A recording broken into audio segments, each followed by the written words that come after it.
생명 되신 주님 앞에 나아갑니다. 주의 흘린 보혈로 정케 하사 받아주소서. 나의 생명 되신 주, 나의 생명 되신 주님 앞에 나아갑니다. 주의 흘린 보혈로 정케 하사 받아주소서.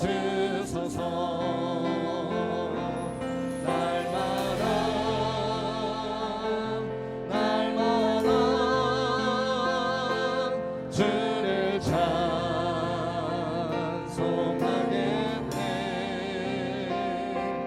주의 사람 주로서 나를 굳게 잡아매소서. 괴로운 세상 지낼 때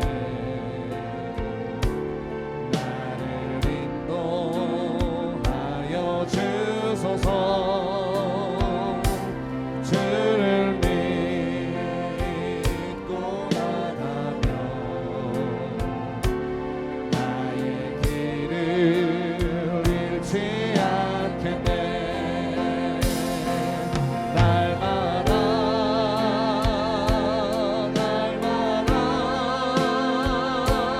주를 찬송하겠네. 주의 사람 주로서 나를 굳게 잡아매. 날마다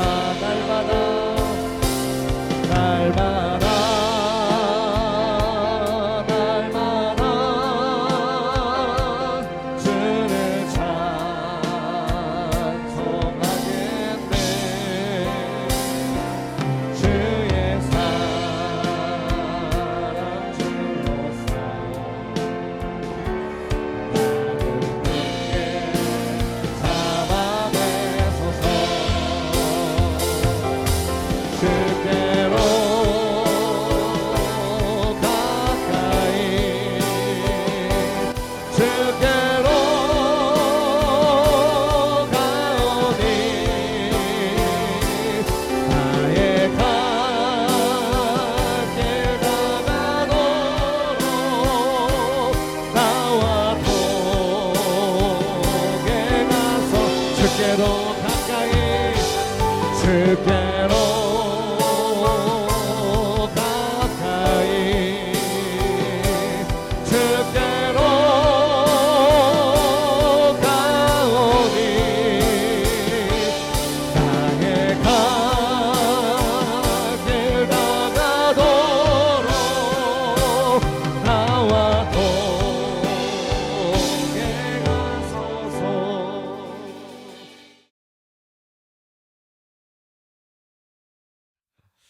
오늘은 근심빛이 없더라라고 하는 제목으로 하나님 말씀 전할 텐데요. 한 앞이 보이지 않는 사람이 있었습니다. 앞이 보이지 않으니까 또 직업이 마땅치가 않아서 어쩔 수 없이 이제 길에서 구걸하시게 됐는데, 많은 사람들이 다니는 길가에서 구걸하기 시작했습니다. 그런데 이제 말을 다 할 수가 없으니까 편말을 하나 세워놨대요. 근데 뭐라고 세워놨냐면, 저는 앞이 보이지 않습니다. 저를 좀 도와주세요. 편말에 써놓고 그 밑에 이렇게 바구니가 이렇게 있었습니다. 그러면 지나가는 사람들이 그 편말을 보고 이분이 눈에 보이지 않으시는구나 하고 이제 거기다 동전을 넣으시잖아요. 그런데 사람들이 지나가면서 그 편말을 보면서 그렇게 은혜가 되지 않았던지 감동이 되지 않았던지 그 바구니가 비어있고 그냥 사람들이 지나가기만 했답니다. 그 모습을 가만히 지켜보던 어떤 남자가 안타까운 마음을 가지고 그 편말에다가 한마디를 덧붙였대요. 그랬더니 사람들이 지나가다가 그 편말을 보고 마음이 바뀌어서 더 돈을 주고 위로하고 격려하고 그랬다는 거죠. 그 남자가 무슨 말을 거기다가 썼을까? 궁금하시죠? 저도 궁금한데 영화를 제가 통해서 봤거든요. 그랬더니 이렇게 말을 덧붙였습니다. 여러분이 볼 수 있는 이 아름다운 가을을 저는 보지 못합니다. 저를 좀 도와주세요. 이렇게 써놓는 거죠.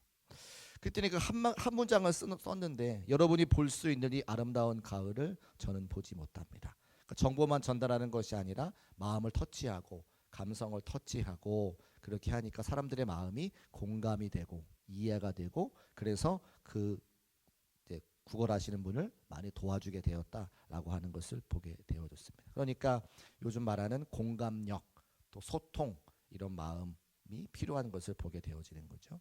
오늘 함께 읽은 사무엘상 1장 12절부터 18절까지 말씀에 지난주와 이어지는 말씀인데 지난주는 기도하고 통곡하며라고 하는 말씀의 제목으로 한나가 하나님 앞에 절박한 마음 가지고 기도했던 그런 말씀을 전했거든요. 오늘 말씀은 그 어제 지난주의 말씀에 조금 더 세부적인 내용들이 기록되어져 있는데 여러분 기도한다는 것이 굉장히 어려운 일이기도 하고 굉장히 중요한 일이죠. 어려운 건 왜 어렵습니까? 사람이 할 수 있는 일 중에 가장 위대한 일 중에 한 가지가 바로 기도이기 때문입니다. 하나님은 우리를 창조하셨고 우리는 하나님의 피조물인데 피조물인 우리가 하나님께 기도를 올려드리는 것은 사실은 세상에서 가장 위대한 것 중에 한 가지라고 하는 거예요. 그런데 왜 그 기도가 어렵냐면 나에게 과연 하나님께 기도할 수 있는 자격이 있는가? 내가 피조물인데 나를 창조하신 하나님 앞에 기도할 수 있는 자격이 나한테 있는가? 그런 생각을 우리가 하기 때문에 그렇습니다. 또 오늘 성전으로 오시기 전에 수많은 삶의 자리에서 하나님 말씀에 순종하지 못하고 때로는 하나님 마음을 아프게 했던 그런 일들을 다른 사람은 몰라도 나는 알기 때문에 그래서 하나님 앞에 나와서 기도하는 게 사실은 쉽지 않다는 거죠. 중요하긴 하지만 하나님께 기도하는 것은 그렇게 쉬운 일은 아니다라고 하는 것을 알 수가 있습니다. 그런데 그 중요하고도 그 어려운 기도를 지금 한나가 하나님 앞에서 하고 있다는 거예요. 오늘 말씀 보면 한나는 성전에 올라가서 오랫동안 기도했습니다. 그런 한나를 제사장 엘리가 주목하게 되죠. 그것이 12절과 13절 말씀에 기록되어져 있는데 우리 다시 같이 한번 읽어보겠습니다. 시작. 그가 여호와 앞에 오래 기도하는 동안에 엘리가 입을 주목한즉 한나가 속으로 말하매 입술만 움직이고 음성은 들리지 아니하므로 엘리는 그가 취한 줄로 생각한지라. 아멘. 저도 이 엘리의 마음이 이해가 될 것 같아요. 새벽에 오래 기도하시는 성도님들이 계시면 어떤 문제로 기도하실까 제가 궁금한 마음이 있잖아요. 나가면서 조용히 들어봐요.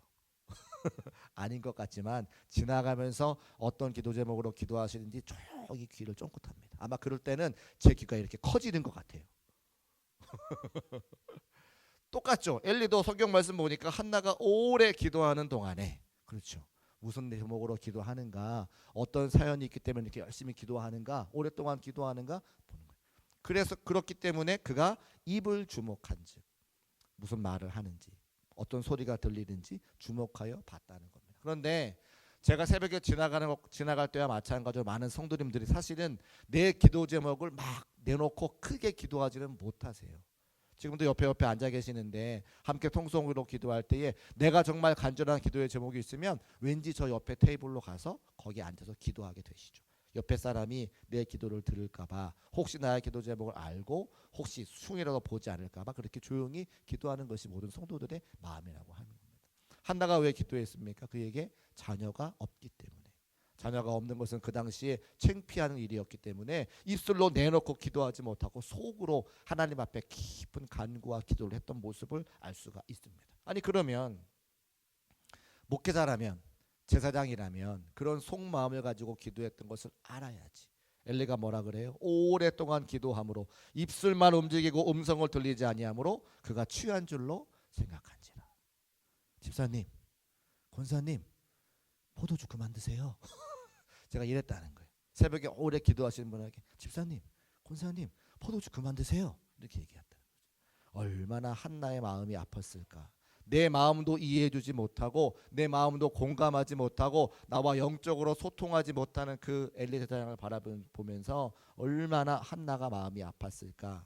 그런데 오늘 한나가 고백한 이야기를 들어보니까 15절의 말씀 보니까 한나가 그렇게 생각하지는 않았던 것 같아요. 15절 말씀 같이 한번 읽어보겠습니다. 시작. 한나가 대답하여 이르되 내 주여 그렇지 아니하니이다. 나는 마음이 슬픈 여자라 포도주나 독주를 마신 것이 아니요 여호와 앞에 내 심정을 통한 것뿐이오니. 할렐루야. 한나가 막 화를 내어 대답했겠습니까? 잔잔하게 대답했습니까? 잔잔하게 대답했겠죠. 어떻게 보면 알 수 있어요. 여호와 앞에 내 심정을 통한 것뿐이오니. 혹시라도 엘리 제사장이 몰라주신다 할지라도 여호와 앞에 내 심정을 통한 것뿐입니다. 이 말에는 한나의 기대가 담겨 있습니다. 한나의 믿음이 담겨 있어요. 혹시 사람이 내 마음을 몰라주고 사람과 내가 소통하지 못한다 할지라도 내 마음이 그에게 전달되지 않는다 할지라도 누구는 아신다? 하나님은 아신다. 하나님이 내 심정을 아신다라고 하는 믿음과 기대가 이 구절 속에 있는 것을 알 수가 있습니다. 제가 이 말씀 가만히 묵상하다 보니까 한나가 기도할 때에 장애물이 있다는 거예요. 그 장애물이 안타깝지만 바로 엘리 제사장이었다고 하는 거죠. 우리도 기도할 때 장애물이 있습니까? 없습니까? 있습니다. 수많은 장애물이. 그 중에 한 가지가 사람일 수도 있고, 그 중에 한 가지는 귀찮음일 수도 있고, 그 중에 한 가지는 게으름일 수도 있고, 여러 가지 이유와 핑계로 우리는 기도하지 못할 때가 있다는 거예요. 다 통틀어서 뭐라고 이야기합니까? 장애물이라고 하는 거예요. 그런데 그 장애물을 이겨낼 때에, 그 장애물을 뒤로 한 채 기도의 자리에 나올 때에 하나님의 응답이 있는 것을 믿으시기를 주님의 이름으로 축복합니다. 오늘 엘리 제사장의 그 이상한 이야기를 듣고 소통하지 못한 이야기를 듣고 화를 내어 그 기도의 자리를 떠났다면 한나가 응답 받았겠습니까? 아니요. 장애물이 있다고 그 자리를 기도의 자리를 찾아오지 못하고 내가 게으름에 눌려서 다른 핑계에 눌려서 다른 사람들 핑계대고 기도를 찾지 못한다면 우리의 삶의 자리에도 응답이 없다라고 하는 거죠. 그 장애물을 이겨내고 함께 기도의 자리에 나와 심정을 통하며 기도할 수 있는 저와 여러분 되시기를 주의 이름으로 축복합니다. 그런데 많은 분들이 저도 그렇습니다만 여러 가지 핑계와 이유를 대고 기도하는 자에 나와서 기도하지 못한다고 하는 거예요. 그런데 목회를 하면서 또 교회에 같이 사역을 하면서 분명한 거 한 가지가 있어요. 여러분 교회마다 위기가 있습니까? 있습니까? 개인의 삶의 자리마다 위기가 있습니까? 있습니까? 있어요. 근데 그 위기를 그냥 내버려 두고 가만히 두고 그 위기를 그렇게 짓눌려 있으면 어떤 사람도 어떤 교회도 더 나아지거나 부흥으로 나아가지 못하더라는 거예요. 교회가 위기가 있는데 그 위기를 돌파하려고 사람들이 모여서 몸부림쳐 기도하면 그 위기를 뛰어넘기만 하면 하나님께서 허락하시는 부흥이 그 뒤에 기다리고 있는 것을 제가 보게 돼요. 여러분 코로나가 우리에게 왔지 않습니까? 코로나가 위기입니까? 위기입니까? 위기 어려웠어요. 그런데 그 코로나를 이겨보려고 몸부림치던 교회는 다 부흥해요. 지금 보니까 2, 3년 지나고 코로나 뒤에 보니까 그때 그 위기를 어떻게 이길지 이렇게 방법을 써놓고 저렇게 방법을 써놓고 함께 모여서 기도하고 연구했던 교회들은 지금 다 부흥의 때를 맞이해요. 그때 그 시간을 놓쳐버리고 아무것도 하지 못하고 그냥 세상에서 문 닫으라니까 문 닫고 했던 교회들은 지금 여전히 힘들어하는 걸 보게 됩니다. 그러니까 위기는 돌파하면 하나님의 부흥의 때가 있는데 문제는 그 문제를 놓고 기도하면 부흥의 때가 반드시 오는데 우리가 게으름으로 그런 장애물 앞에서 주저하면서 기도하지 못할 때에 위기가 그대로 우리의 삶을 잠식하는 것을 보게 되어집니다. 엘리 제사장의 그 소통하지 못하는 것을 한나가 보고 기도하지 않았다면 하나님께서 주시는 그 아들의 기쁨을 누리지 못했을 텐데 한나는 그 장애물을 뛰어넘어 하나님과 마음을 통하고 기도했기에 응답된 것을 믿으시기를 주의 이름으로 축복합니다. 성경에 보니까 신약 성경에 보니까 예수님 만났던 수로보니게 여인이 있어요. 수로보니게 여인이 예수님께 뭐 요청합니까? 예수님 귀신 들린 제 딸이 있습니다. 이 귀신 좀 내어 쫓아주세요. 근데 예수님께서 우리 같으면 그래 알겠다 안수하여 내어 쫓아주실 것 같은데 무슨 말씀합니까? 자녀들로 먼저 배부르게 먹게 할지니 자녀들의 떡을 개에게 던짐이 마땅하지 않도다. 쉽게 말하면 너는 개인이 나는 싫어 이런 말씀하시는 거거든요. 근데 물론 예수님께서 하신 말씀의 이유는 있죠. 유대인들에게 먼저 말씀을 증거하고 그들이 구원받고 그 다음에 이방인들에게 그 은혜가 전해질 거라고 하는 말씀하셨지만 내 입장에서 수로 보이게 연이 내 입장이라면 이 말씀을 듣고 상처받지 않을 사람들이 어디 있습니까? 우리가 알고 있는 예수님이 이렇게 무뚝뚝하게 응답하시면 상처받지 않은 사람들이 어디가 있어요? 그런데 수로보니게 여인이 참 너무나 은혜로운 대답이죠. 아무런 어떻습니까? 그 부스러기라도 제가 필요합니다. 저는 사실 이 수로보이게 여인의 그 마음이 잘 공감이 되지 않았어요. 그런데 아기를 낳고 그 아이가 커가면서 몸이 아프 보니까, 제가 부모가 돼 보니까 이 마음이 이해가 돼요. 얼마나 그 사랑하는 자녀를 사랑하고 고치고 싶었으면 그 모멸찬 자리에서 자신의 자존감을 다 내려놓고 그 자녀를 고치기 위해, 그 생명을 살리기 위해 예수님께 요청했던 그 마음, 그리고 그 낮아진 마음, 그 자신의 자존감을 내려놓는 그 자리에 하나님의 충만한 은혜가 임하는 것을 말씀을 통해 알게 됩니다. 저희 어머니가 목사님이신데 저를 데리고 어떤 영성 훈련을 가셨어요. 근데 다른 교단 목사님이 앞에서 훈련을 하시는 거예요. 근데 저는 어떤 마음이 있었냐면, 우리나라에 있는 최고의 신학교는 어디다? 감리교 신학대학교다라는 마음을 갖고 있어요. 여러분 감리교인이시잖아요. 저는 총신대학교도 좋고 장신대학교도 좋고 성결교 신학대학도 좋고 수복음 다 좋은데 감리교 목사니까 감리교 신학대학교가 제일 좋다는 마음을 갖고 있어서 다른 신학교 나오신 목사님들은 제가 마음을 솔직히 좀 저보다 밑이라고 생각했어요. 근데 어떤 영성훈련을 갔는데 순복음 교회 목사님이 앞에서 훈련을 시켜요. 근데 무슨 훈련을 시키냐? 처음 만났잖아요. 여기서 이렇게 거기에 바닥이 이렇게 이제 기도할 수 있는 나무 바닥이고 거기에 이렇게 양탄자 같은 거를 깔아놨어요. 그 저보고 굴르래요. 여기를 굴러보래. 이상하죠? 제가 너무 이상하더라고요. 목사님이 신학생을 만났는데 자 여기 굴러봐. 내가 개도 아니고 굴러보래. 그래서 무슨 이런 영성 훈련이 있네 싶어가지고 제가 버텼어요.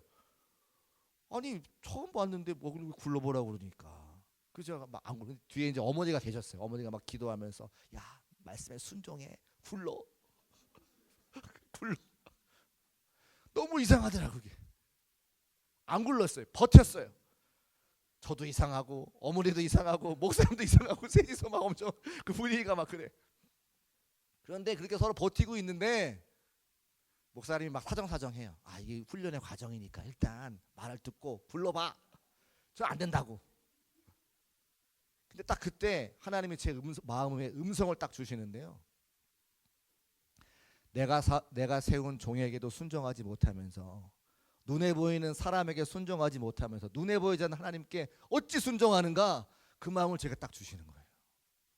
그 영성훈련 시작하는 자리에서 그 음성이 들리는데 제가 버틸 수 있는 재간이 있어요. 하나님이 기름 부어 세운 종인데 제가 우리 신학교 아니라고 깔보고 저보다 훨씬 선배님이신데 제가 그 권위를 인정하지 않고 하나님이 제게 말씀을 탁 부어주시는데, 그렇죠, 하나님이 기름 부어 세운 종 앞에 이제 목사도 아니고 신학생인 내가 뭐 교만해가지고 그 앞에 그 말씀에 순종하지 않아서 굴르지 않는가. 이제 거기서 꼬꾸라졌어요. 그렇지, 하나님의 기름 부어 세운 권위를 내가 인정하지 않으면서 내가 어떻게 하나님의 말씀을 전할 수 있는가. 그래서 꼬꾸라지면서 막 울면서 제가 거기서 굴렀어요. 정말 자존감이 내려갔지만 바닥을 기었지만 그때 하나님의 은혜가 저에게 임한 거예요. 장애물이죠. 내 자신감을 다 자존감을 다 내려놓을 때에 그때 풍성하게 임하시는 하나님의 은혜가 있는 걸 제가 그때 경험해요. 내 자존감이 이렇게 있으면 그 자존감만큼 하나님의 은혜가 임할 구석이 없는 거예요. 내가 낮아져야, 내가 겸손해야, 내가 텅 비어야 거기에 하나님의 충만한 은혜가 임하는 것을 저에게 경험시켜 주시기 위해서 저를 그 자리로 불러주셨습니다. 제가 우리 교회 오시는 목사님들 최선 다해서 섬겨드려요. 왜요? 하나님이 기름 부어 세운 종이니까. 그분을 통해서 우리가 들어야 되는 말씀이 있고 우리에게 필요한 은혜가 있으니까 우리 교회에 오시는 목사님 제가 최선 다해 섬겨드려요. 마찬가지로 여러분도 여러분의 삶의 자리에 하나님의 은혜가 필요하다면 내가 낮아지고 겸손해져야 그 은혜가 여러분과 저에게 채워지는 줄로 믿으시기를 주의 이름으로 축복합니다. 수로보니게 여인이 바로 그런 마음 가지고 예수님께 나아갔을 때에 그게 충만한 은혜가 채워지고 자신의 딸이 고침받을 수 있었다고 하는 거죠. 한나도 마찬가지예요. 어찌 내 마음을 몰라주십니까? 라고 얼마든지 일어날 수 있지만 엘리는 하나님의 세운 종이었고 하나님께서 이를 통해 일하실 일이 있다고 하는 사실을 그가 신뢰했기 때문에 자존심을 다 내려놓고 그곳에서 하나님과 마음 통하여 기도했을 때에 하나님이 아들로 그에게 역사하시는 것을 볼 수가 있습니다. 그 구절이 어디 있습니까? 15절 함께 읽은 말씀. 여호와 앞에 내 심정을 통한 것뿐이오니. 우리 같이 한번 따라 하실까요? 여호와 앞에 내 심정을 통한 것뿐이오니. 내 심정을 내려놓으려면, 내 심정을 보이려면 자존심 다 내려놓아야죠. 하나님의 도움이 없이는 살아갈 수 없습니다. 하나님의 은혜가 나에게 필요합니다. 제발 나를 좀 도와주시고 이 삶의 문제를 해결해 달라고 내가 바닥을 길지라도 무릎으로 기도할 수 있는 그런 마음이 있어야 그래 하나님께서 응답 주시지 않겠어요? 나는 살아서 버저리 살아서 교만해가지고 그 마음 가지고 어떻게 하나님께 기도합니까? 수많은 성도들이 삶의 자리에 바짝 엎드려 기도해도 될까 말까인데 여전히 세상 의지하면서 하나님 그 은혜 충만하게 임하실 거 생각하지 못하고 내 자아로 살아가는 사람들이 많은 것을 보게 됩니다. 그래서 한나가 그 장애물을 뛰어넘고 기도했더니 속이 통하고 심정이 통하는 은혜를 누리게 되었습니다. 뭐라고요? 속이 통하고 심정이 통하는 은혜. 여러분, 하나님과 속이 통하고 심정이 통하는 은혜가 이 밤에 있으시기를 주님의 이름으로 축복합니다. 우리가 기도할 게 얼마나 많아요. 자녀들을 위해서도 기도해야 되고 교회를 위해서도 기도해야 되고 또 한 사람의 영혼을 위해서도 기도해야 되고 기도할 것이 얼마나 많습니까?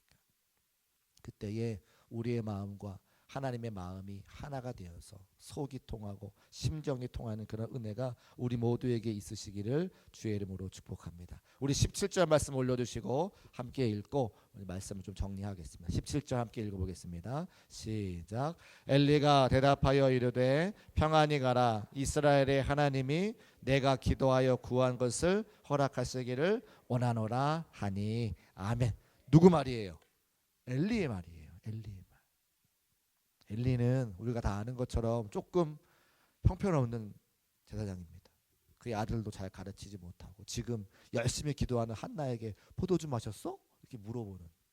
그런데 하나님께서 뭐라 그러세요? 그를 통해 한나에게 하나님의 응답을 말씀하시죠. 사람은 좀 모자랄 수 있지만 하나님께서 역사하시면 그 입술을 통해 응답을 주신다는 것을 보여주시잖아요. 한나가 어떻게 해요? 18절 말씀. 이르되 당신의 요종이 당신께 은혜 입기를 원하나이다 하고 가서 먹고 다시는 근심빛이 없더라. 할렐루야. 가서 먹고 얼굴에 다시는 근심빛이 없는 그 은혜가 엘리 선지자의 입술을 통해서 전해지는 것을 보게 되어집니다. 사랑하는 여러분, 정말 사랑하는 중국교회 성도 여러분, 우리도 여러분의 얼굴에 다시는 근심빛이 없는 은혜가 있으시기를 주의 이름으로 축복합니다. 여러 가지 기도하지 못하는 장애물들이 많아요. 그 중에 가장 큰 장애물은 내 자아가 살아서 자존심으로 하나님의 은혜가 필요 없다 말하지는 않지만 행동하는 겁니다. 바짝 엎드려서 기도하면 심정이 통하는 은혜가 우리에게 있어요. 하나님과 통하고 심정이 통하는 은혜. 오늘 이 밤에 내가 해결해야 되는 문제가 있다면, 내가 기도해야 되는 사람들이 있다면 나의 자아를 내려놓고 하나님 앞에 엎드려서 장애물을 뛰어넘어 기도하고 응답받아 다시는 근심빛이 없는 저와 여러분 되시기를 주의 이름으로 축복합니다.